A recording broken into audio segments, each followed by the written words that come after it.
breakdown today. An absolute must-watch, must-listen transmission. Let's go ahead and go to this John Bowne report first. It's very important. This is going to mean companies are going to be coming back. You know, I campaigned on the fact that we're not going to lose our companies anymore. They're going to stay in our country, and they're going to stay in our country. And you've been seeing what's been happening even at this prospect. But they have tremendous enthusiasm right now in this country, and we have companies pouring back into our country, and that means jobs, and it means really the formation of new, young, beautiful, strong companies. So that's going to be very, very important. The pass-throughs you know all about, and the small businesses are going to be big beneficiaries. We are going to bring at least $4 trillion back into this country, money that was frozen overseas and in parts and worlds, and some of them don't even like us, and they had the money. Well, they're not going to have the money long. And so it's really, I guess it's very simple when you think you haven't heard this expression, but we are making America great again. You haven't heard that, have you? On one hand, the Democrats, whose policies of expanding welfare, adding $10 billion to our national debt, and the disastrous unconstitutional Obamacare disruption, pleaded with the American people that they have become increasingly detached from to believe their doomsday scenario regarding the passing of the Republican tax reform bill. Republicans head to the White House for their backslapping and high fives to celebrate passage of a bill against the will of the American people. We have a simple message for our Republican friends. Republicans will rue the day they pass this bill, and you can bet Democrats will make sure of that. We are going to continue to hammer away at why this bill is so unpopular, at why what the Republican rhetoric and the reality is so far apart. Today's passage of the partisan tax bill officially cements the Republican Party as the party of the wealthy corporations against the middle class and the working people of this country. On the other hand, Republicans defended the intentions of the bill and endured Democratic talking points from media prostitutes. To bring relief to the American families and Nevada families just across this nation. The fact that we're able to create jobs, increase pay wages, and also make sure that our businesses are competitive around this nation makes this a very, very important day. Yeah. What do you say to Senator Schumer, though, who says that you guys are going to rue the day that you pass this bill, that the politics of passing long-term corporate tax cuts but short-term individual cuts is going to catch up to you guys? Your job is to use the Democratic talking points. I understand that. Look, we believe that this product will do two extremely important things for the country. Number one, provide middle-class tax relief. And number two, provide business changes that make us more competitive. With regard to the termination dates, let me tell you what terminates this tax cut. The Democrats taking the Congress next November would turn this into a very short tax bill. So I think focusing on dates that may expire because of the need to fit the reconciliation rules miss the point. Every single Democrat voted for this. They're all committed to repealing it and raising taxes on the American people. That's what's at stake in the fall of 2018. All in all, the proof will be in the pudding. After Trump did in his first year what Obama couldn't do in 8, rallying the American economy to 3% GDP growth, before the bill was even signed by the president, Wells Fargo and Fifth Third Bank have called for a raise in the minimum wage of their employees, while AT&T and Comcast are giving hundreds of thousands of their employees $1,000 bonuses. And when the economic boom continues as a result of this tax reform, maybe it's time that we consider scrapping the Democratic Party, a party that has become nothing more than a bulwark against true American progress. John Bowne reporting for INFOWARS.com. 100% on target. I'm Alex Jones. The main transmission begins in T-minus 60 seconds. Please spread the word about your local station and the video and audio feeds that you're watching right now. That's how we reach new people and win the war. Ladies and gentlemen, thank you for joining us. We're broadcasting worldwide on this Friday. Already the 22nd day of December, 2017. The year is almost over. I intend to open the phones up today, and I intend to cover all the really huge breaking news. We're going to have Lieutenant Colonel Matt Smithmeck popping back in for part of the next hour to discuss the big news about Obama protecting Hezbollah and allowing them to deal drugs inside the United States and procure weapons inside the United States to then transfer them from Mexico down into Central and South America and then transship into the Middle East. So it's beyond Reagan's Iran-Contra, where some elements of the CIA allowed cocaine to come to the United States to finance taking out communists and the Sandinistas, which is bad enough in my book, shouldn't be done. This is letting Islamists do it and Iran do it to go topple governments in the Middle East. So just next level stuff. And that is all coming out now. And Matt Smithmeck was here over a year ago, March of last year, breaking it down. So he's going to be popping in. But we're going to have open phones throughout the transmission. You know, Eric Schmidt is out at Google as the head of it. He's still part owner of it. And they're saying, oh, why is that? You know, all the women he loads on his jumbo jet, reportedly up to 15 at a time. That's no crime right there. No, the issue is that he's a globalist. He's been anti-Trump the whole time. And Google is about to get broken up, ladies and gentlemen. The new head of the Securities and Exchange Commission has been very, very weary of Google for years before he was put in as the head of it by President Trump a few months ago. And all the stars are aligning to break up these groups that are anti-free market, anti-free speech, and have been censoring massively. And they've been caught censoring massively. They've been caught working with authoritarian regimes, Facebook, Twitter, Google, you name it. And all the chickens are now coming home to roost. So you get next month's news today, next year's news today, but always tomorrow's news today here at InfoWars. There's lots of speculation about why is that happening. Well, it's happening because Google basically controlled the Obama government. And they have been arrogantly trying to steamroll the president. They have been fighting with everything they've got. And now they have been caught in a big, big way. So all of that is going to be unfolding, ladies and gentlemen. Also, we've got reports here out of the New York Times, and this is really the big news. New York Times column says Trump is about to stage a coup. Now, Trump was elected. Trump passed a tax bill. Trump killed the TPP that the president could do because that was done through executive power. It was unconstitutional. He could kill it. Everything he's done has been within the Constitution. Federal courts said he couldn't block people from unvetted nations. But then, ladies and gentlemen, what happened? What unfolded? The Supreme Court said 9-0 he could.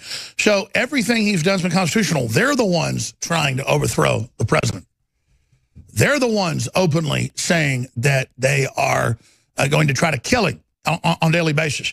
They're the ones saying they want a civil war and to resist and to overthrow things. And then every time we point that out, they go, oh, Alex Jones is crazy. That's not happening. Well, here it is. New York Times column says Trump is about to stage a coup. We're going to get to that. Then there's this little jewel on InfoWars.com. Former Obama advisor and White House press briefer calls for death of GOP leadership on Twitter. Congressman Scalise sent him a tweet back and said, you really should reassess what you're saying and what you're doing. This is very, very dangerous. Meanwhile, Media Matters takes our tongue-in-cheek piece we did at the shooting range, Roger Stone and I. Alex Jones and Roger Stone visited the gun range to prepare for civil war if Trump is removed from office. And, of course, we're just pointing out that they're the ones calling for violence, for the overthrow. All we're saying is we will defend ourselves. They try to spin that it's a call for violence, as they always do. So that is going to be coming up here. But every day, another Obama administration official, another organization, another group comes out and says we want to kill the Republicans, we want to kill the president, we want to get Alex Jones, we want to do all of this. And when we sit there and point out that it's wrong. When we point out that it's them trying to stop our democratic process, they go, we're not saying that. We're not doing that. But now, as they get more and more and more and more hysterical, they're getting more dangerous by the minute. So we've all got to ask ourselves, what is going to be coming out of this here in the near future? That's a big, big question. But you know what? I want to go ahead and get into a very, very important area here. This clip from Congressman Jim Jordan and how the media is spinning all of this and spinning everything, saying that he's got talking points and that Republicans are getting talking points from Trump when they talk about the emails and the text messages and everything where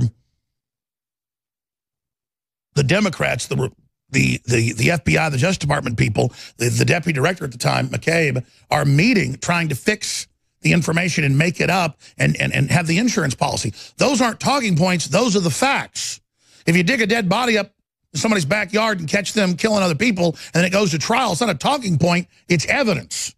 If you catch your kid with their hand in the cookie jar, it's not talking points. It's catching them red-handed. If you catch a guy in bed with your wife, it's not talking points. It's prima facie. It's on its face. So here he is talking about it. I haven't talked to the White House about talking points in Mueller investigation. Here's CNN.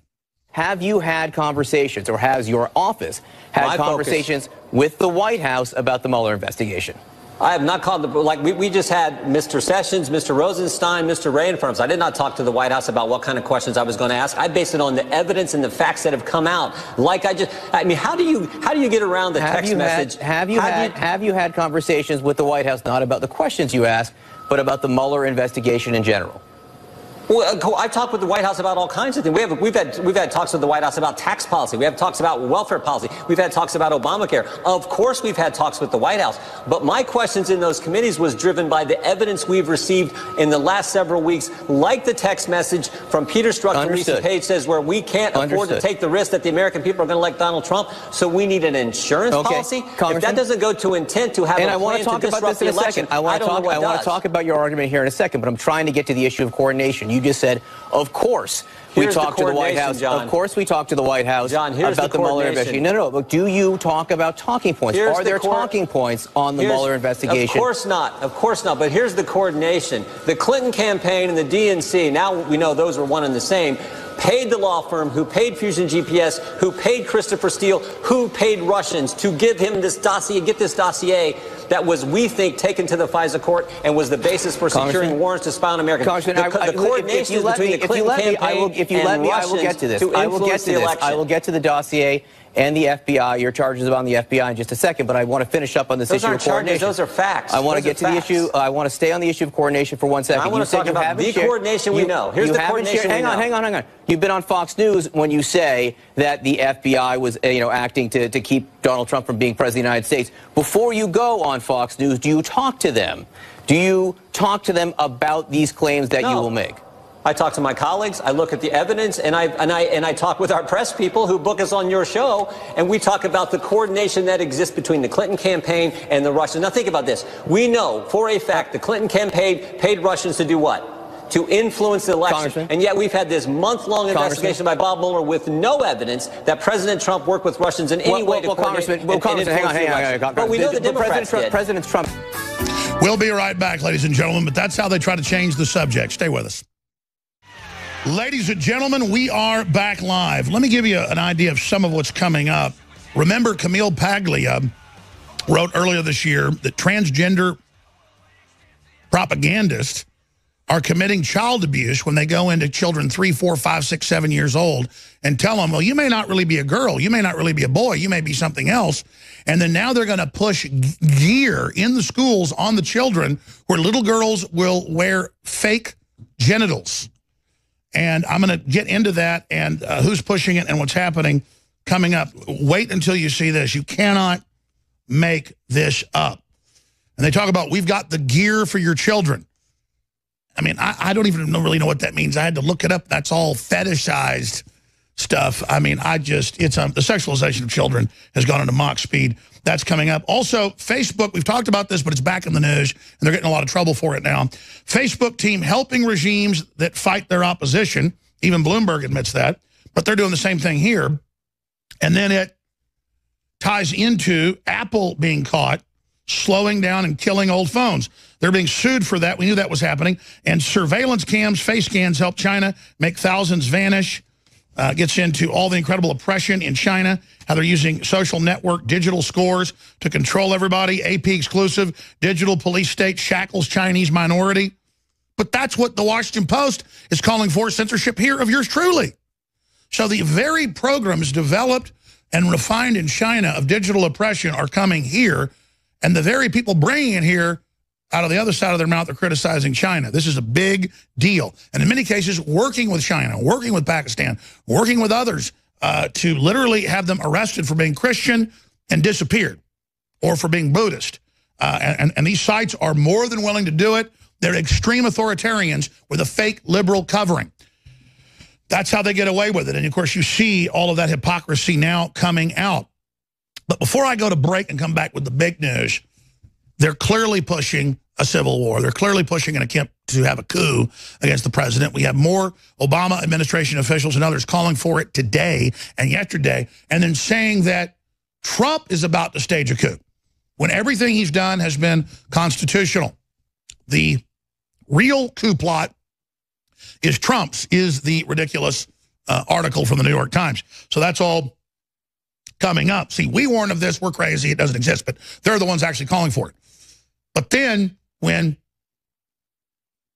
Trump's doing nothing but restoring the republic, they call that a coup because it's a counter coup against the globalist takeover of the country. But notice, securing the borders more, deploying more sovereignty to our Constitution, to our republic, empowering that in the courts, getting a good Supreme Court justice appointed, getting other good federal judges appointed, getting the big tax cuts passed, getting the stock market way up, getting record new hiring and jobs. Total, over-the-top, incredible, miraculous in the first year. Meanwhile, mainstream media grudgingly has to admit the incredible benefits of this for working class and middle class taxpayers. That only panics the establishment more as their Mueller investigation falls apart. So again, they say Trump is the one doing authoritarian things when they're the ones that have been caught engaged in the authoritarianism and are now getting in trouble for their illegal spying on the American people, their illegal leaking, and all the other things, illegally letting the UN import all the, quote, refugees and putting us under a migration treaty that was never signed by the president, never passed by Congress, but just implemented by fiat. Trump is pulling us out of all that. So they see that as a coup because he's chopping off all the globalist tentacles that had almost completely destroyed this nation. And you're seeing a miraculous turnaround as soon as the poison of globalism isn't being injected into our veins. Here's a few minutes of the president just an hour and a half ago signing the historic tax bill that passed a few days ago. Here it is. We are going to sign some very important things today. One is a continuing resolution that very importantly gives us the right, and we are ordering $4 billion worth of missile defense equipment and missiles themselves. Very important, top of the line, best in the world. We make the best military product in the world. Nobody is even close. So we're ordering $4 billion worth of missile defense, and that will be done by signing right here and also by notifying the Speaker of the House and President of the Senate designating the missile defense as emergency defense fund. So it's $4 billion for that and $700 million for various other military forms of equipment, and I'm very honored to be doing that. Our military has been doing a fantastic job in so many ways with ISIS, and everything they're touching lately has been working out. So we're signing that.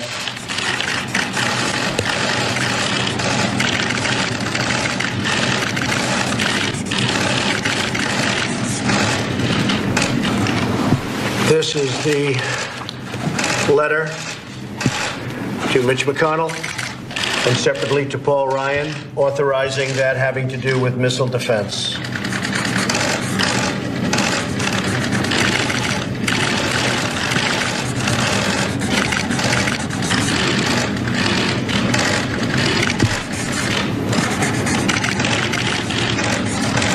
And that's what we call triggering right there. That big old bold signature. Okay. Now law. And they know they're up against prosperity. The globalists want to kill prosperity in their own documents. Very important. So that's being done today, and that's going to be sent out. And then when I watched the news, as you know, we had the largest tax cuts in our history just approved.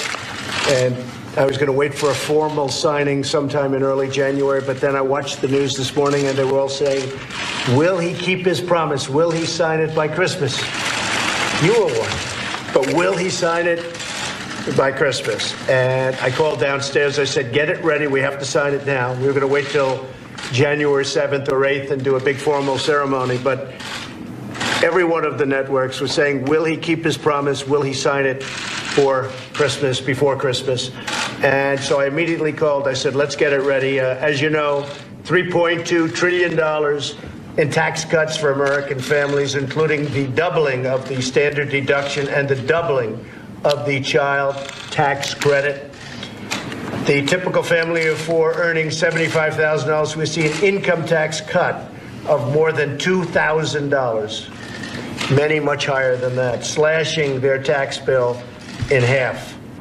And they're going to start to see that because we're signing today. They're going to start to see that in February.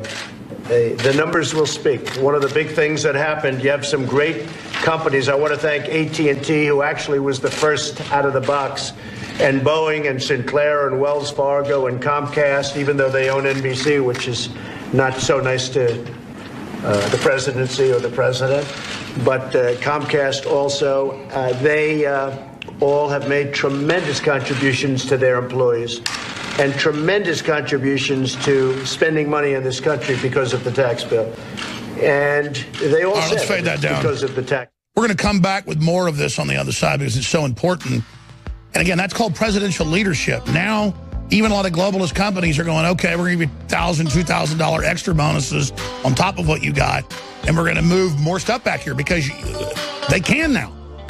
Before, you could not compete. He's just removing the unfair barriers of the rigged game, the slanted field. Ladies and gentlemen, we are back live broadcasting worldwide. I am your host, Alex Jones, and it is the 22nd day of December, 2017. Thank you so much for tuning into the transmission. Okay, let's get right back to the historic tax cuts, massive across the board, designed to get rid of the globalist barriers that have artificially deindustrialized our nation and allowed the globalist corporations to parlay American gravitas, power, wealth, and military strength, ingenuity into a planetary takeover, not of America of the world, but of the globalist over the nation states.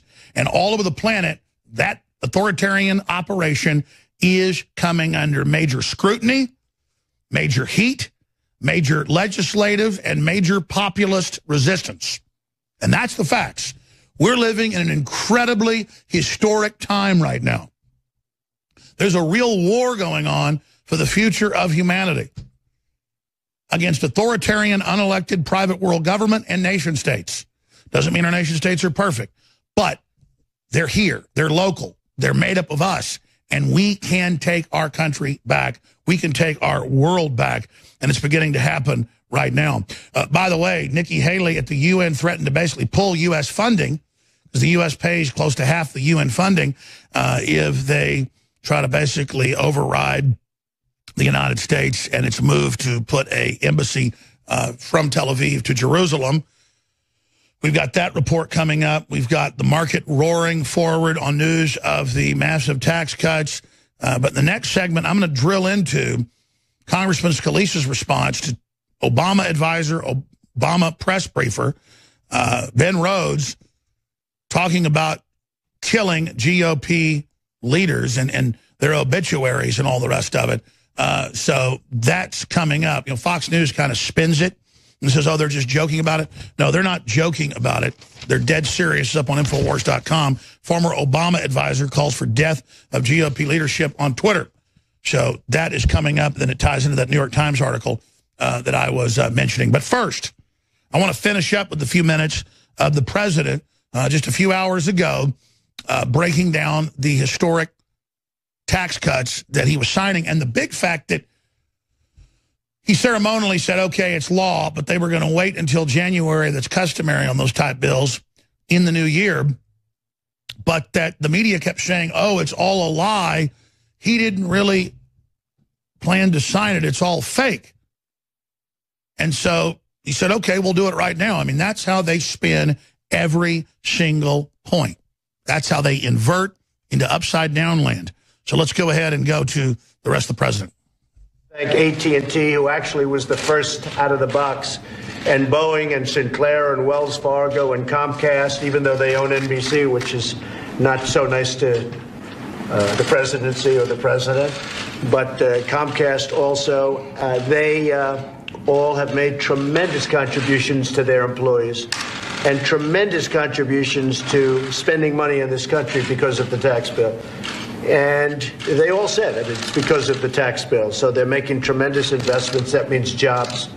It means a lot of things. And we're very happy. So that's AT&T, Boeing, Sinclair, Wells Fargo, Comcast, and now many other companies, as you see. In fact, just this morning, I see 3 more companies came on. A friend of mine, Bob Kraft, called me last night. He said this tax bill is incredible. He owns the New England Patriots, but he's in the paper business, too. And he said, based on this tax bill, he just wanted to let me know that he's going to buy a big plant in the great state of North Carolina, and he's going to build a tremendous paper mill there, or paper products plant. And I've had many calls such as that, where people that are entrepreneurs, people in business, they're going out and they're going to buy, frankly, factories that are closed, abandoned, and now they're not going to be abandoned any longer. Stop there for a minute. And even that's critical, because, again, the climate was set up politically and economically where you really couldn't build viable factories and startup industries and many other systems in this country. We were being deindustrialized. We were told you're going to be a service economy in the 80s and 90s. That's contracting, as everybody knows. And it was made to order for big monopolies like Amazon, Apple, Google, and others to come in and just totally consolidate control with their sweatshop-style labor practices. Because, again, they're allied with authoritarian states like China, Pakistan, and others who help oppress their own people. That tells you who they are, and that's coming up. That's coming up later in the next hour. I'm going to get into a whole section on that. It's so vitally important.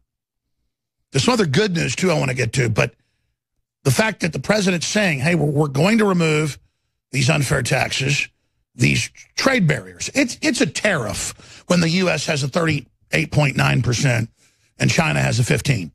That's a tariff on money, on being located there.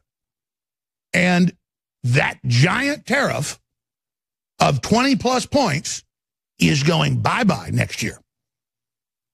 Bye-bye. And imagine, it's always customary for a president to wait until the new year to sign the full bill. Sometimes they'll ceremonially show the bill, but they'll generally not sign it. But the media had to spin that, oh, you didn't really get that victory, to just affect your mind, even if you know it's a lie, to kind of hit the dopamine receptors in your brain and tell you, no, you didn't have a victory. It was all a fraud. He wasn't real. Because then you've got to carry out the thought process and find out that they're liars. And the president's got to counter-strike back, and then they whine and complain and go, how dare you say that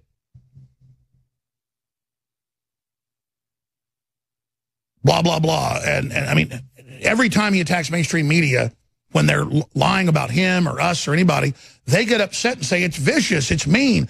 You're not supposed to do that. And they do it over and over and over and over again.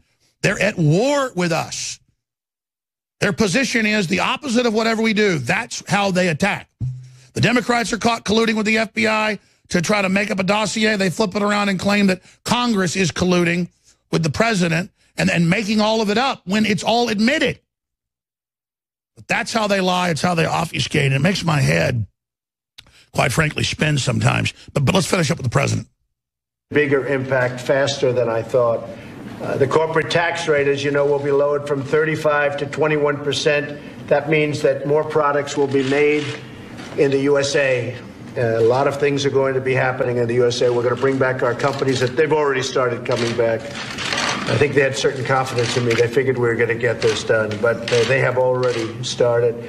Something very important to me, the family farmers and small business owners who lost their business because of the estate tax, most of them won't have any estate tax to pay. It will be a great thing for their families. You can leave your farm to your family. You can leave your business, your small business, to your family, not even so small, because the numbers are pretty big here. So they'll be exempt from having to pay estate tax, which will be tremendous. They'll keep their farms and their businesses in the family. Businesses will be able to deduct 100% of the cost of their capital investments in the year the investment is made. That's called expensing. And to do one-year expensing, I think, is going to be one of the biggest things in the bill, frankly. I think people are going to go out and absolutely go wild over expensing. Bob Kraft mentioned that last night in his telephone call. The fact that they can expense, do one-year expensing, is a fantastic asset. Historic small business tax cuts and pass-throughs now are made really, really good for the business owner. They're hiring people. I see it on television. I'm reading about it all over. We're going to come back, my friends. A lot of people right now to go to work. He goes on for a long time, but this is such a gift back to the American people, their own money, and is the boot on our neck being partially removed. And everybody had confidence in Trump, and that's why the economy stabilized, despite the fact the globalists were trying to kill it, admittedly were. And now that the delivery has happened, I think we're going to be at 10% growth rates in a year and a half. And if we can just maintain this, it's going to absolutely destroy globalism. We are witnessing a major turn of events, a reversal of the tables, right now at the end of 2017. It's the final countdown to the restoration of the republic. The border's getting secured. Stock market's up. New jobs are exploding. Small businesses are showing record expansions and new startups. The information is simply amazing. The facts are in. Trump is doing what he said he would do. Even CNN and others have admitted that he's the promise keeper. But I did notice yesterday, the big headlines were, will Trump really sign the bill? Or was it all a big lie? What?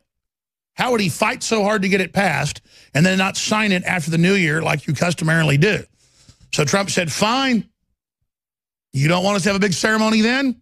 You want to imply we're lying? We'll sign it today. And he came in and he signed it. And he talked about other liars. Now, that said, I talk a lot about this because they don't want us to, and they're really upset about it.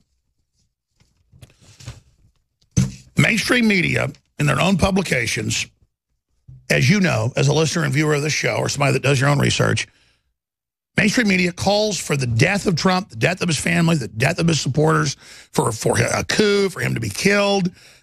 Phil Mudd, former deputy director of the CIA, went to the FBI under Mueller, the deputy director there, says that the government's going to kill Trump. Scalise got shot. Rand Paul got attacked. Republican mayors and city council members get shot in the head. You see Trump supporters getting beat up everywhere, or people that are white getting beat up, and people saying, well, you're with Trump. We've seen the riots, the cop killing. We've seen all of it.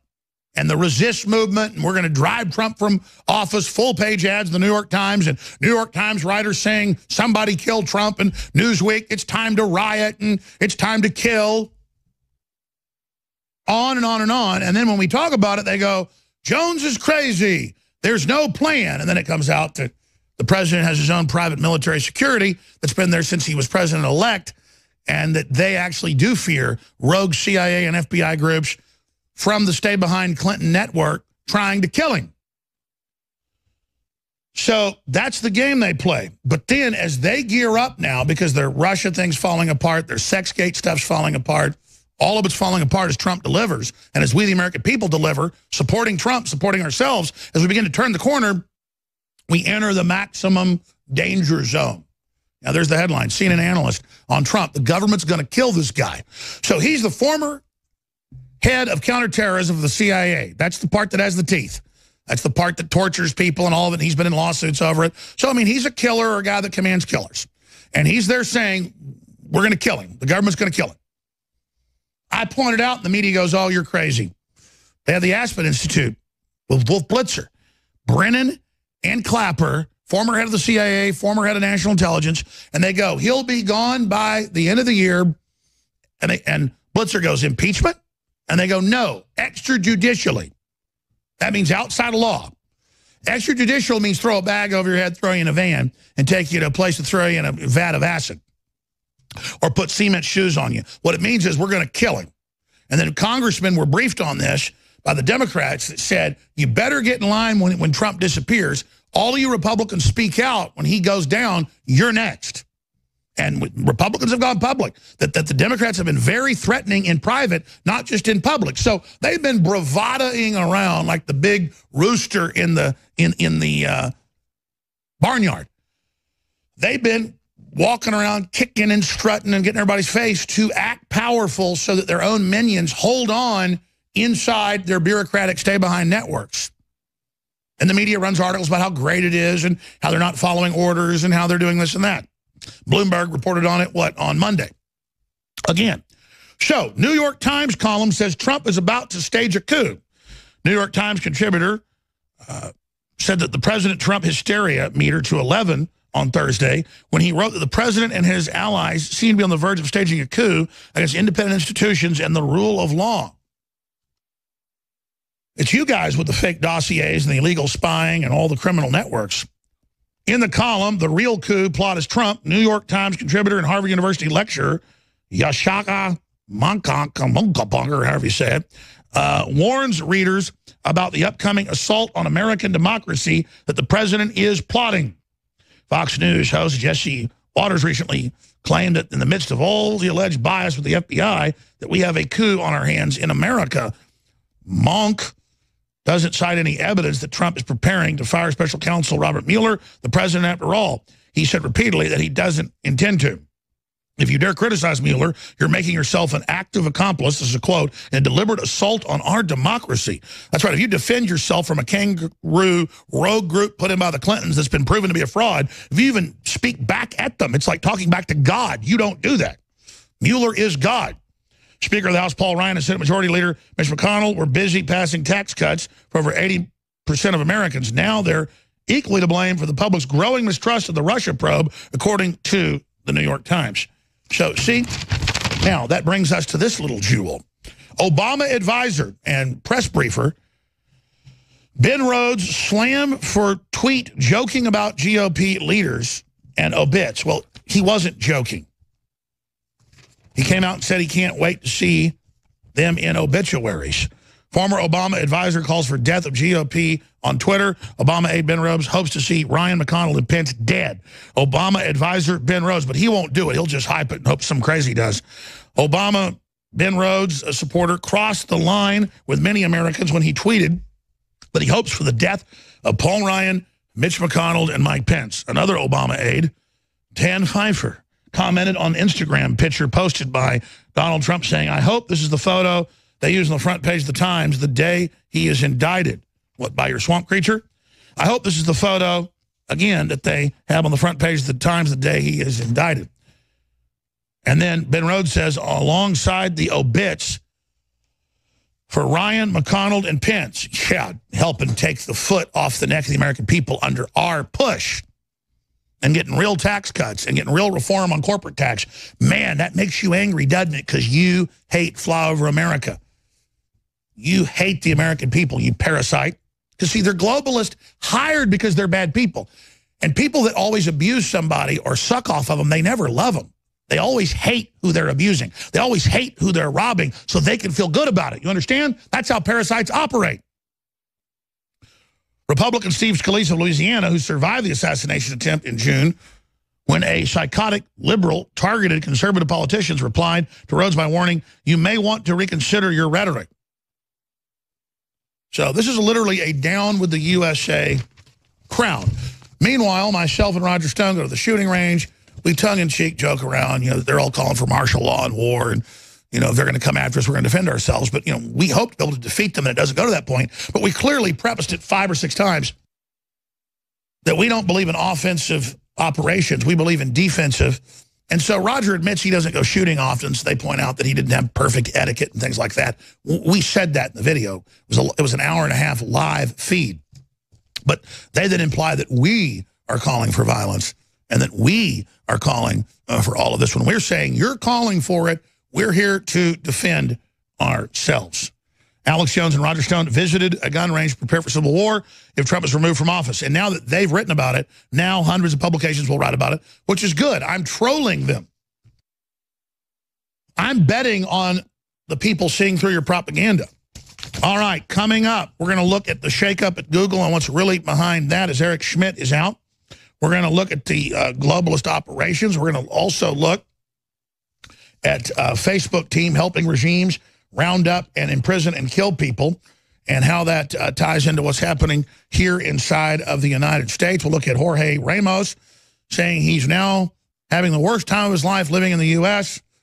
Meanwhile, illegal migrants embody the best of our nation, says Democrat leader Nancy Pelosi, as new statistics come out showing a very high crime rate because statistically some of the group coming over are criminal and they do it because their identity's not known. So it's like a happy hunting ground.